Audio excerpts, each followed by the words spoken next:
Last 12 गेंद पे 23 score दरकार है पाकिस्तान को ये फाइनल मैच जीतने के लिए। अब देखते हैं कि इस ओवर में क्या होता है। करेंगे ज़िशान नज़ीर साहब, पहली बॉल पे ज़िशान ने ज़बरदस्त शॉट लगाई है जो कि बाउंड्री के बाहर, और ज़बरदस्त ज़िशान की तरफ से एक उम्दा इस छक्के के साथ पाकिस्तान का स्कोर 107 हो गया है। अब पाकिस्तान को 11 गेंदों पे 17 स्कोर दरकार है। देखेंगे ज़िया अलीम सामने ज़िशान नज़ीर, एक और ज़िशान की तरफ से ज़बरदस्त शॉट, देखना होगा कि ये क्या होता है। एक और ज़िशान की तरफ से ज़बरदस्त छक्का। इस तरह पाकिस्तान 10 गेंदों पे सिर्फ 11 स्कोर दरकार है।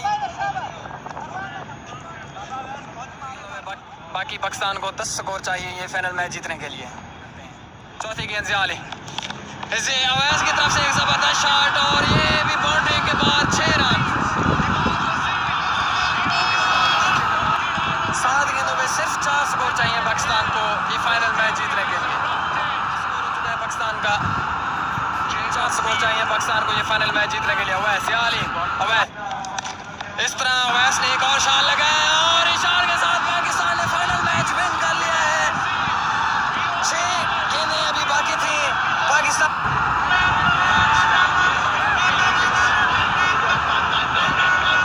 एक इंतहाई सनसनीखेज मुकाबले के बाद ये फाइनल मैच जीत गया है, और पाकिस्तानी टीम बहुत ही खुश नजर आते हुए, क्यों ना खुश हो, क्योंकि उन्होंने अफगानिस्तान पाकिस्तानी दोस्त पाकिस्तानी टीम बहुत ही खुश नजर आते हुए और खुशियां मनाते हुए